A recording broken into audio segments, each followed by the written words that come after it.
Okay, so this is my Chinese dirt bike. It was made in Zhongshan, China. I ordered it in April 2007. I didn't receive it until May 2007. Today is January 30th. I haven't ridden it since early October. My piston rings were shot. And I'm going to explain to you why you should not buy one of these bikes. And like the first thing that you should know right away is with dirt bikes or cars or just basically anything, if it's made in China, you should know right away it's garbage. Like, I'm sure most people do, but if you don't, that's just a friendly reminder. The first thing I'm going to show you is right here on my frame. This little line here, yeah, that's actually a crack. My pipe holding on the front end of my engine is cracked 3/4 into the tube. Like, there's nothing safe about that.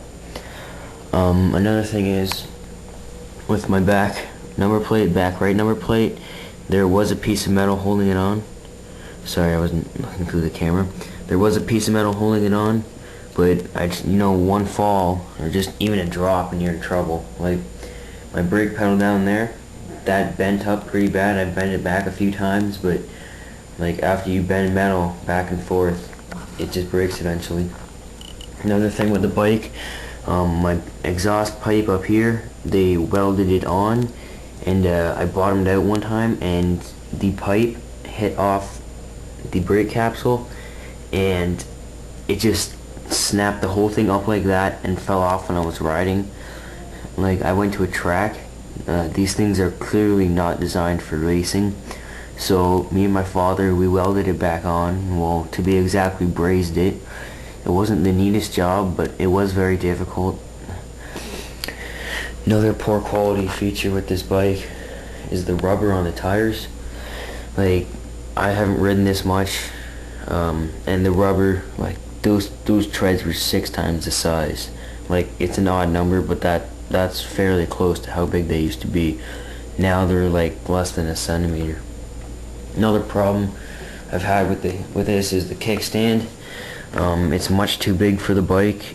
It's fallen over on me many times and done some damage, scratched some plastics.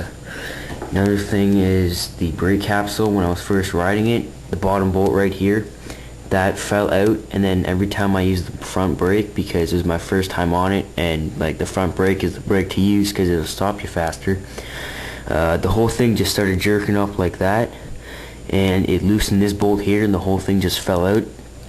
I lost that in my bolts. I had to replace it. The warranty didn't cover it because they said it was my own fault, but whoever built it did not put it together very good. Another thing is the size of the sprocket. Well, that's like a design flaw, because that sprocket is much too small and it results in a loss of torque but a gain of speed.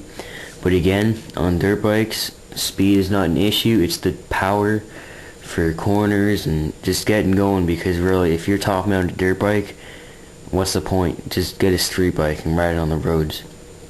Also, I just got my piston rings replaced a week ago, and there's some snow in my backyard and I wanted to see how it would hold out, so I took it for a little ride in a couple circles. Chain got wet and rusted. That wasn't surprising to me the least bit. Like, you think that it being a chain and getting muddy and wet and dirty, right? They'd make it stainless steel, but no, it's made in China. Another problems I've had is the gas tank, or the cap. It's tipped over on me and actually started leaking gas. I'm just lucky it didn't catch fire or anything. Comparing this to a Japanese bike, this right here is choke. You will not see choke on a Japanese bike on the handlebars. Choke is normally down in on the carburetor, maybe not on this side but the other side. Right up in there behind my back left number plate, there actually used to be a battery in there. But I was riding one day and the casing that held the battery in there, the welds rusted out and they fell out, and so did my battery. So I stopped one day for a break, right? Go to the bathroom, grab a drink of water. And I came back out to start it up. I pushed on the electric start, but it didn't, like, nothing happened. There wasn't even a click or anything. So what the hell? I looked over, my battery wasn't there. and I had to kick it over. So another thing with the bike is oh yes, my swing arm. We've redone it so many times, and the bushings were actually plastic.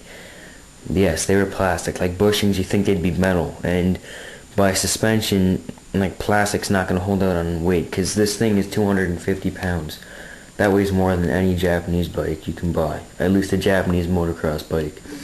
Here, I'll show you what's wrong with the suspension. Let me set the camera down. Okay. With the suspension, I can lift up the back end of the bike and the wheel will not come off the ground. And the suspension has no stop in it, but it wouldn't because it's the swing arm.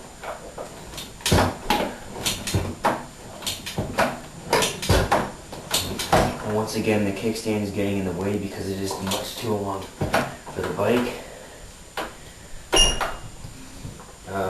That's a couple things that I'm going to tell you about it. Also, the quality of the metal is poor. Everything is in metric, or like whichever is millimeters, because I always get metric and standard mixed up, so it's hard to get parts for them. And on repair, nobody wants to touch them, so we had to do the piston rings myself. It was just overall such a pain in the ass. So if you don't want like unnecessary maintenance for one of these bikes, then really don't buy them, because there's a lot more maintenance required, and nobody will touch them, nobody will fix them, because they're Chinese and everything breaks on it. Like when we were doing the engine, like bolts snapped and gaskets broke, though we needed a new one. And when we were putting the rings in, one ring actually broke and we had to wait an extra 6 weeks to get new ones in. You know, that's another thing with the problem with these bikes is the parts. You gotta order them in from China, and that takes like 6 to 8 weeks, and that's on a minimum if like all the shipping days and everything is good, because they don't actually send them in mail. They send them over on ships, and then they arrive in Vancouver, and then someone's got to ship them over by truck. So yeah, I mean, like, the price was right, but the quality's not. I mean, like, for $2,000 you can't go wrong, but really if you want to do anything more than just trail ride and baby it, then don't buy it, because it's not worth it.